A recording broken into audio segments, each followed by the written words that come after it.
This is Shaping Our Story, where we talk to exemplary leaders about their success. I'm Louise Krikorian. Today, my guest, Paul Wilborn, is a journalist, author, and musician who was chosen for the Paul Hansel Award for Journalism and was a Knight-Wallace Fellow at the University of Michigan. He also received the 2019 gold medal from the Florida Book Awards for his short story collection, Cigar City. For more than 40 years, Paul has reflected on his Tampa roots. He's written for local newspapers, the Tampa Tribune and the St. Petersburg Times. He's written a stage play based on his reporting entitled Stray Dogs. His books include Florida Hustle and The Everlasting Life of Charlie Wall, due for release this March. As the executive director of the Palladium Theatre, he organizes shows with his wife, Hunger Games actress Eugenie Bondurant, and musicians like Duke Ellington jazz bassist John Lamb. Welcome, Paul Wilborn, and thank you so much for spending time with us today.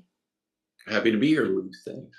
Yeah, you have accomplished so much. And I just am amazed at everything that you've done. We have spoken before. You've got so many wonderful interviews online. I mean, it's just amazing because I think it's probably because you've done so many things. In a lot of different areas, so I think it sort of spreads it out some too. So Right. So some of the things that surprised me the last time that we talked is that you did you set up an event in Ybor called Guavaween. And when I tell people about you, and that's one of the things that I mentioned, that's the thing that stops everybody in their tracks. Well, it was a group of people, and I was one of them. That's true. And but this thing started as a 4,000 or 5,000 person event in Ybor, and by the time we all fled screaming, it was 100,000 people showing up. And perhaps we should have stayed and controlled it, but after about 5 years, we all said, "That's enough, we're done." But it grew into a massive thing, and a lot of what I did in Ybor, even before that, with artists and writers balls and other events, I learned how to book bands, and that ended up paying dividends later in life with getting hired at the Palladium. So you never know. My misspent youth turned out to be helped me out. That's so funny. So Guavaween is where everybody dresses up for like Halloween, but it's It was like a Halloween. Yeah, it was a big Halloween party in Ybor, and you have to remember, Ybor in those days was still virtually empty. There wasn't that many businesses there.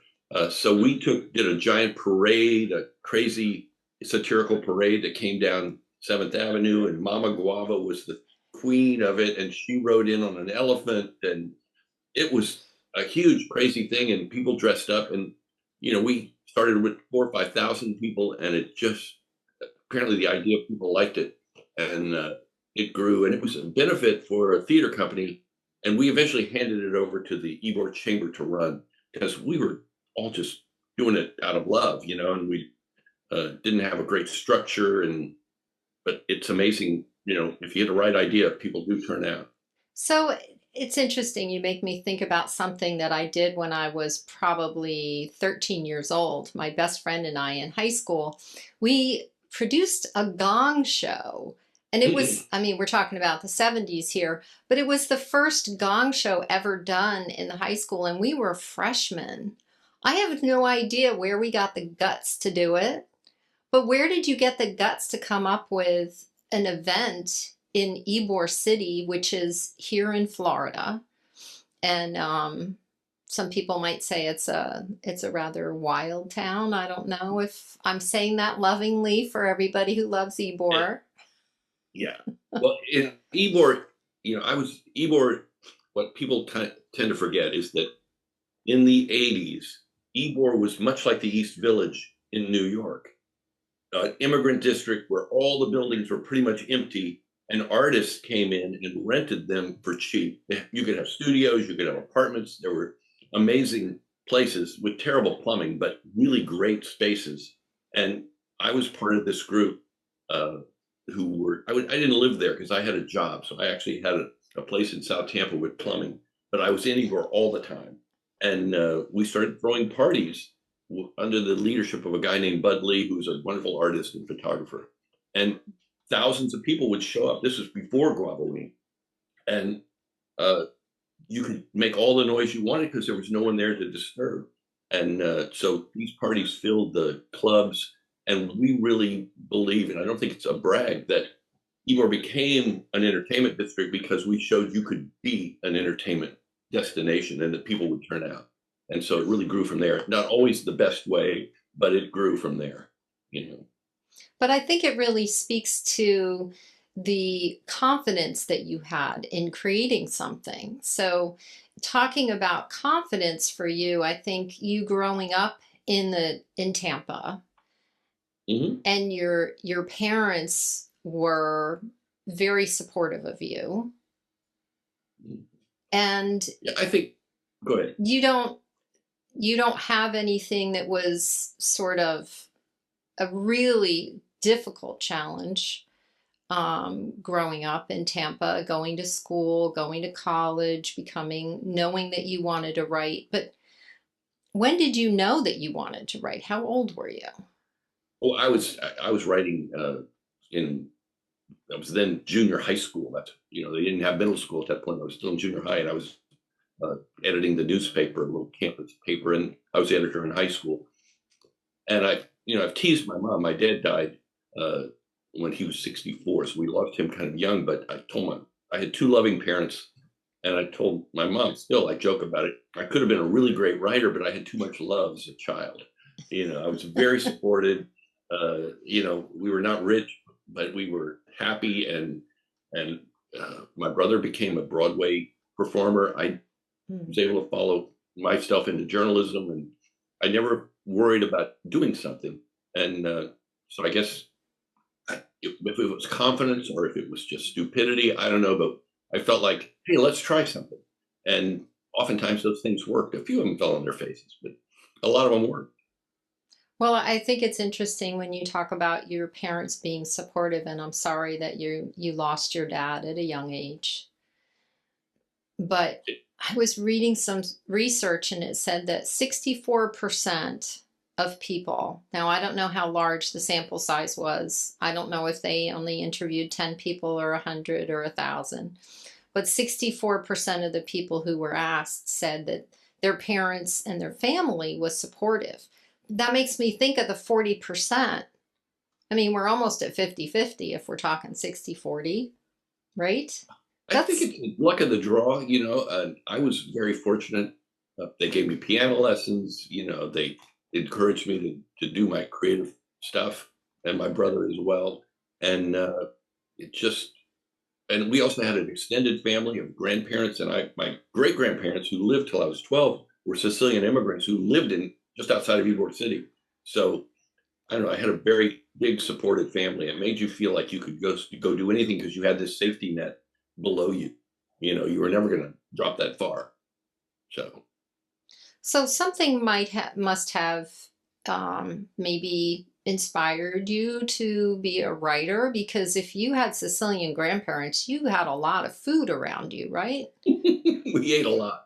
Can I assume that? Am I making an assumption? Oh no, they lived till I was 12, and we would have command performances at the giant table filled with relatives, and the spaghetti. I remember them sucking the spaghetti from the plate up into their mouths. They were dairy farmers. They were just hardworking people. Never spoke English, and but I got a real taste of that. And I don't know. The writing thing was just there. Something I could do.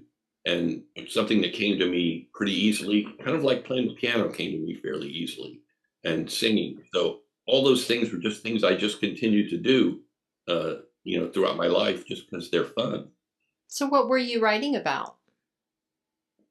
I was reading a lot of detective stories then. I loved the mystery. There was mystery magazines that were out then, and I would love that. And so I wrote for my last English class in ninth grade or something, I wrote a story, a mystery story and turned it in. And the next year, when I showed up at high school, I was assigned to the newspaper. So whatever that means, you know, the English teacher thought I must have been. He was a writer. Let's put him in the newspaper. And That's I was good. editor by my junior year. That's good. Have you And yeah, ever heard? I worked all the way through college at the Oracle and edited the campus magazines as well. So at USF, I was very active in journalism, and that's really where I cut my teeth. So if you were writing at USF in college, USF is the University of South Florida. Were you a student not getting paid, or was that your first paid job? The Oracle in those days was paying $4 an hour, which was pretty close to minimum wage, might have been a little above minimum wage. So I worked there, and it was a 20-hour a week gig, and that helped pay for my apartment, college apartment. My parents would pay for college, but if I wanted to live on my own, I needed to come up with money. So I worked that, and sometimes a second job during the summer so I could afford to live on my own. Mm-hmm. But it was a great thing because you got paid to do what you wanted to do. And that experience easily got me jobs in newspapers when I graduated. Did you have career goals when you were in college? I think my career goal was to work in a newspaper. It was the heyday of American newspapers. And I saw all this great stuff. And I interned at the Tampa Tribune. And one of my colleagues, as a young intern, and I didn't figure this out until a few years ago when we re-met, was a guy named Martin Barron, who went on to become Marty Barron, the editor of the Boston Globe and the Washington Post, and who was, featured in Spotlight. And he was an intern alongside me. And I kept going, I know that name. And we're now friends. He lives in the Berkshires, and we visit every summer. But so, yeah, I just wanted to be in that world. And it came to me easily, and I got hired easily. And when I did something, it was pretty successful. So, when you do something and it goes well, you kind of go that direction. So have you ever had a time where somebody said, no, I asked you to write this particular article, but it wasn't what I wanted? Well, I've always had editors, and I've had editors tell me, no, that's not what we wanted. And we work on it. That's kind of part of the process. Anybody if you're a writer and you don't really like editors, to me, you're not really a writer. You're some dilettante. I love working with a good editor. I've had some who didn't like things that I knew were better, and I'll fight for that. But in general, as a writer, having a good editor is really invaluable. And all my books have had editors, and they've taught me things and showed me things and helped me solve problems that I had. So I'm a big believer in that. So have some of your editors been more like a coach? I think in some ways, the best editors are the ones who don't tell you exactly what they want. They just tell you this is not it yet, and let you go back and figure it out, or maybe make a suggestion. I had a great editor in the Tampa bureau of the then St. Petersburg Times named Neville Green, and Neville would read your stuff and he would never mark it. It was never marked up. He would just call you in his office and you'd talk about it for a little while. And when you left, you kind of had a good idea of how he felt, and you'd go back and try to fix it. And his fixes always made it better, or the fixes I came up with based on his suggestions. And I won the Florida Reporter of the Year based on the year that I spent working with him on my writing. And so the right editor is great. So it was more like gentle feedback. Totally. And I think, yeah. I mean, there have been times on deadline where an editor needs to change something in his newspapers. It's a process. But most of my later career, I was writing long form pieces. So, and they already knew I was a good writer. They'd hired me for this, and I'd won a lot of awards. So it was really them helping me to make it better. And I was always open to that. So we've talked a lot about you as a writer, but we haven't talked about you as the director of the Palladium Theatre in St. Petersburg, Florida, which is an amazing venue. Thank you very much. I'm really proud of what we've done there, and we've had a lot of fun. I mean, that's really a second career for me because, as you know, I don't have to tell you or the folks listening, the newspaper industry is a shadow of its former self. And around 2003, I saw the writing on the wall and started looking for jobs outside. And believe it or not, my arts background from Ybor City, the crazy stuff we did in Ybor City, helped me, change my career. I was hired by Mayor Pam Iorio to be her arts czar, arts guy, based on all the crazy stuff I did in Ybor as a young guy, with not even sure what we were doing, but we just had fun. And that ended up getting me hired. And then 4 years later, I was offered the executive directorship at the Palladium. And I had never run a performing arts center and didn't really know how, but I had a pretty good idea of how it should go. Well, you're pretty good at telling people what to do. As long as I believe it, I can tell them. Well, I really appreciate what you did for Kitty Daniels and Majid Shabazz. Kitty crossed over in both worlds. When I was a columnist, I went to Kitty's house and interviewed her and wrote a column in which she taught me how to play In the Nearness of You, and she performed it for me. And she was so magical, and I just fell in love with her and what she did. And so, years later, there she is performing, and you're doing a documentary. It's just a natural. And we gave her a very well-deserved, she and Majid a very well-deserved Palladium Jazz Award just for the career she had. So, thank you. That was the first. Yeah. Amazing. Yeah, she was the first year, I believe. Yeah. Well, she had a long history here in Ybor, starting at the age of 15 in the Cotton Club in Ybor. But she could have gone anywhere and played anywhere. She was that talented. Yeah. She, as you know, she didn't like to travel. No. She wanted to stay home, but she was a world-class performer who just happened to stay in town. Right. And in the Kitty Daniels and Majid Shabazz documentary, we talked about that. Like, why didn't you become, famous around the world? You're famous here in Tampa, and you're one of our treasures. She was known as Miss Kitty of Ybor City, and she was just incredible. And unfortunately, she hasn't been with us for a year. She passed away last January. And I was lucky to see her. My mom loves Donatello. Mm-hmm. So we would go to Donatello a lot, and that's where she was holding court for the last part of her life. And I love seeing her there. And she would make me get up and play with her. Or she would take a break so I could play, so she could sit. And she recorded 3 songs at USF. Mike Cornett interviewed her for the jazz show.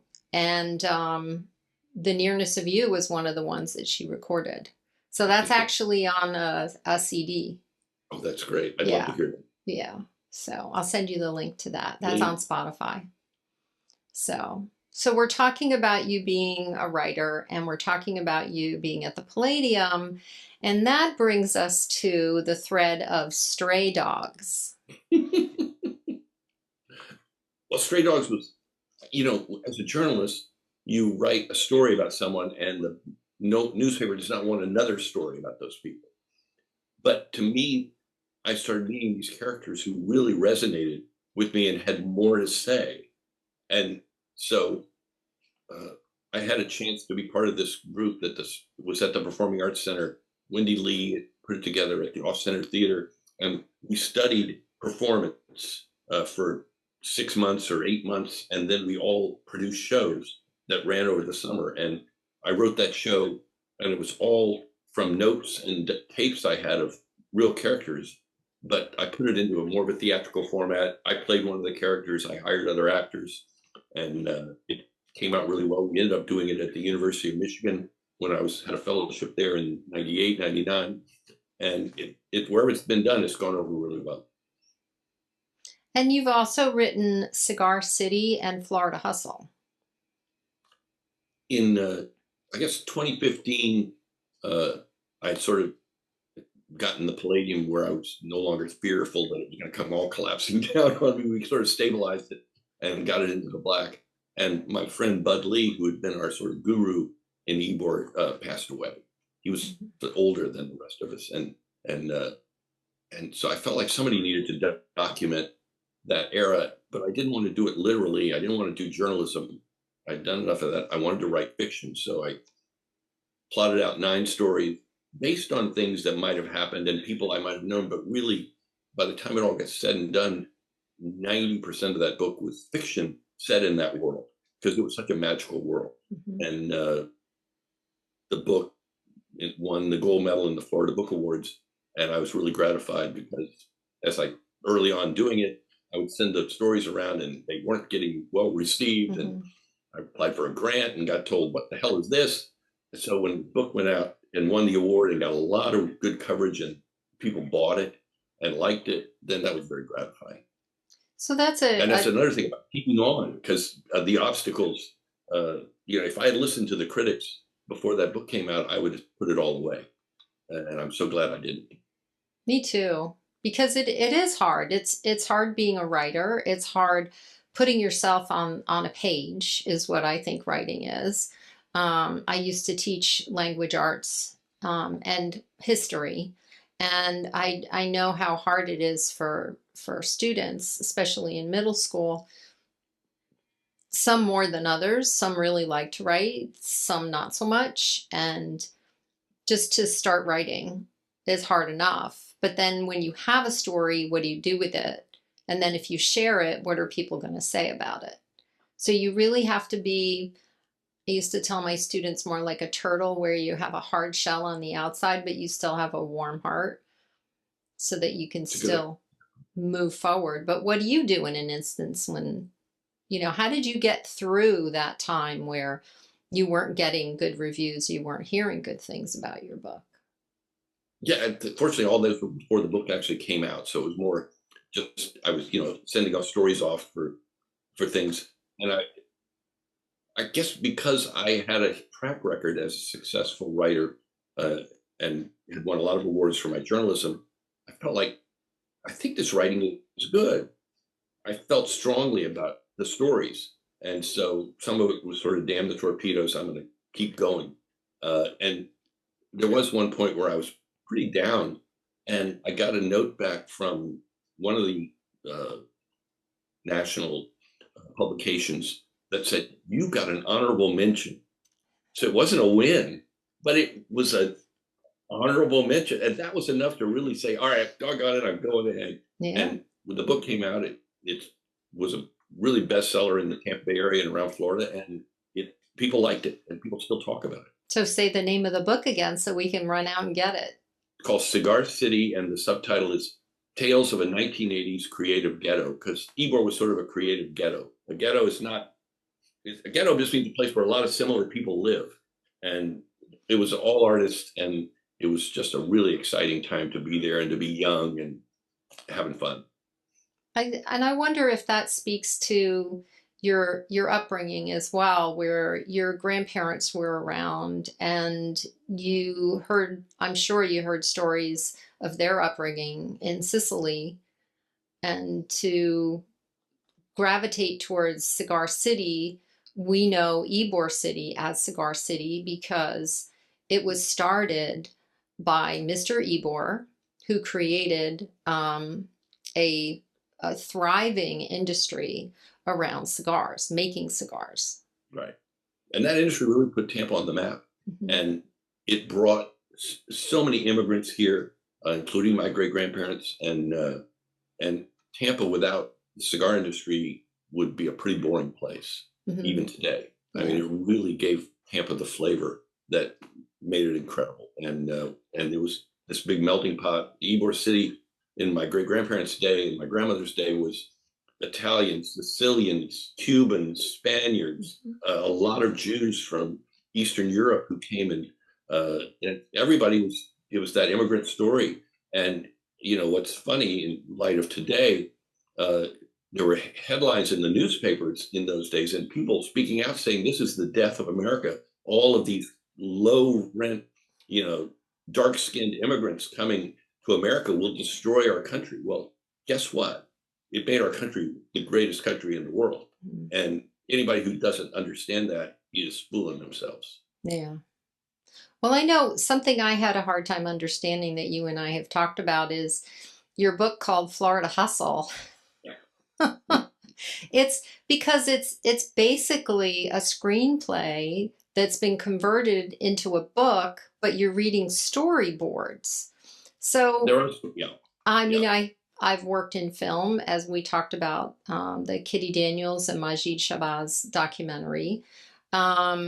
So when I read Florida Hustle, you're reading a storyboard, and it's page after page of a storyboard. What I didn't understand was that the main character was just putting down, or what you see on the storyboard is just what he's kind of thinking about, or a fantasy, or these are his ideas. This isn't actually happening.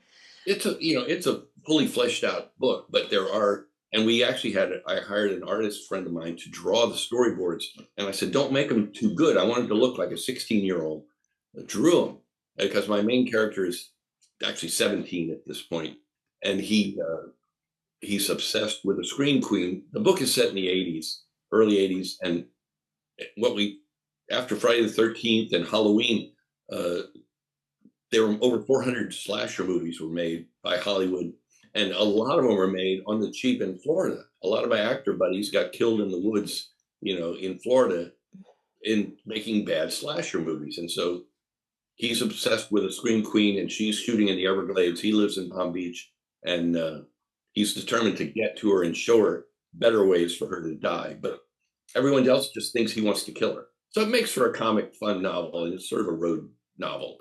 And it's a lot of fun. I had good times with it. And I think it should be a movie. It won a star from Kirkus. It was named one of the 100 best indie books of 2022. And one of the big agencies called and asked to look at it. I haven't heard back from them yet, but it is in the hands of one of the big agencies that processes these things. And it was the real folks. My agent said, yeah, those are the real people. So, but there's a lot of material out there. So far, nothing. It's been a good ride.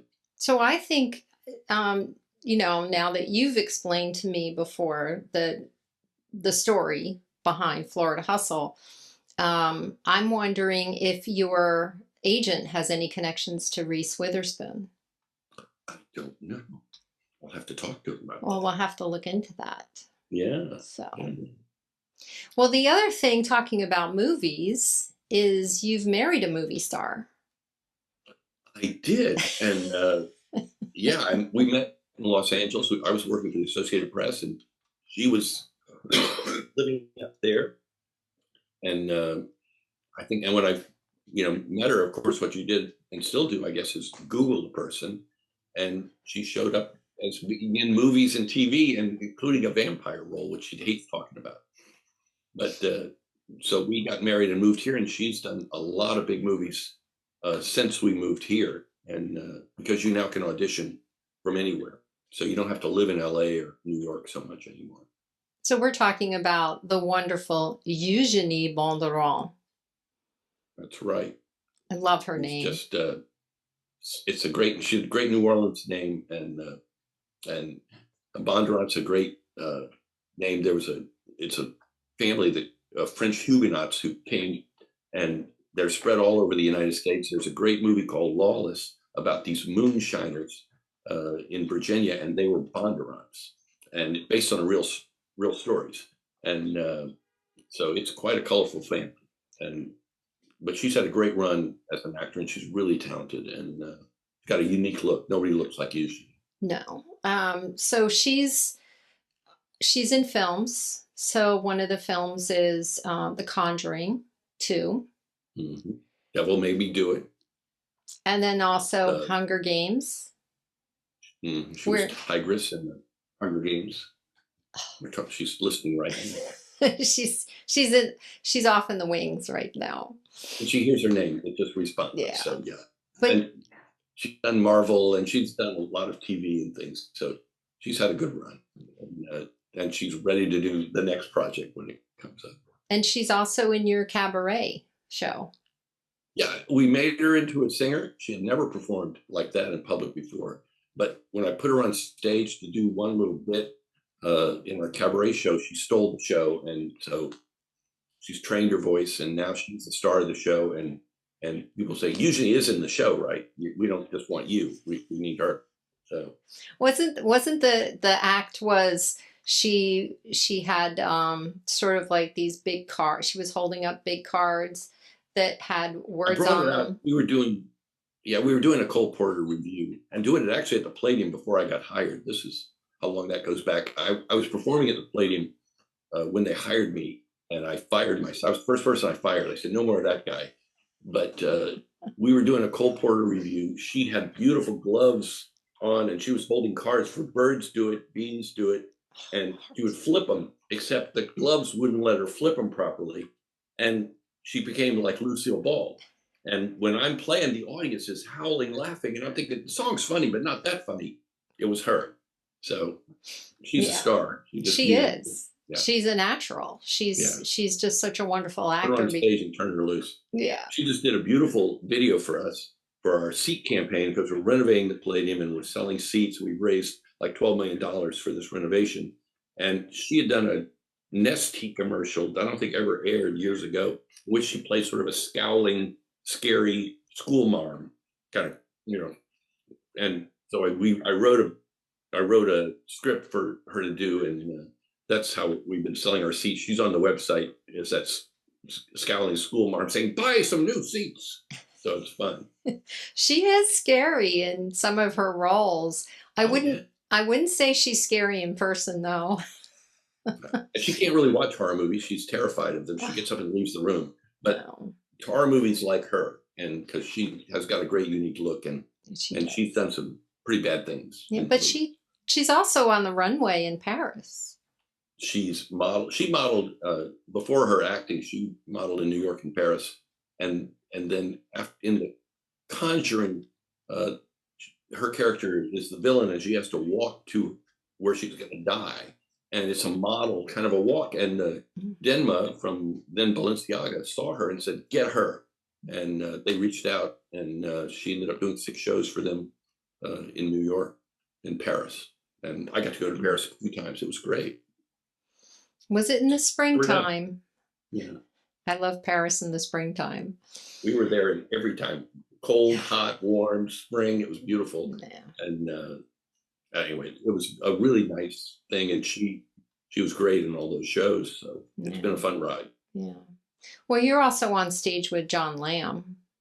Sometimes she doesn't need me, but sometimes. And sometimes he's on stage at the Palladium or the side door, which is the smaller venue downstairs at the Palladium Theatre. Yeah, I actually hired John and Nate a couple times to work in my cabaret.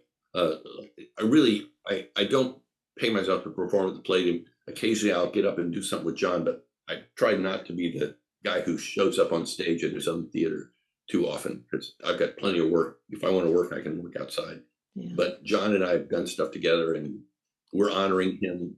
We've been celebrating his birthday for a number of years, and we're doing a 92nd birthday this year. And I just said, well, it's just a 92nd. We'll do it in the nightclub. Well, it's sold out 2 weeks in advance because everyone loves John.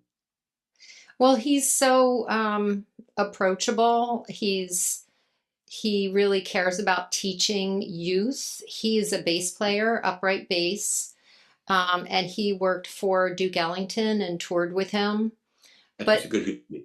Yeah, but so he had the lifestyle of touring with Duke Ellington, which is amazing. But he also had the lifestyle of being married, having a steady family home. He's an educator here for many years as well. A lot of the jazz guys that we hire now credit John with giving them advice and lessons and guidance. And I think having someone like that who's been through it all to advise you if you're aspiring a jazz musician is just incredible. And so you see the love of not just the audience, but the musicians really love John.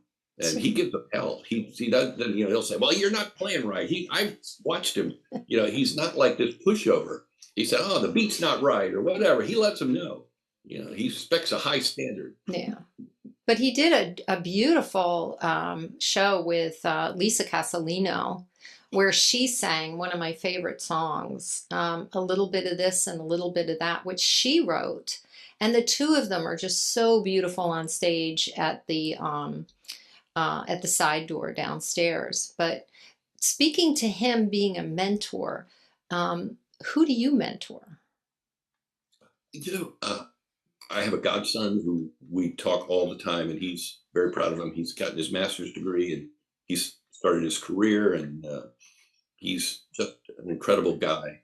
And and he was the first in his family to graduate from college, from his side of the family. And so it's really impressive. And I didn't have to do much, but I did try to show him what the world could be like, by getting to college and just introducing him to people who are successful and doing wonderful things. And he's taken that ball and run with it. And he's got a great career now, and he speaks fluent Spanish. He's a huge, waspy looking kid, but he's just had an adventurous life.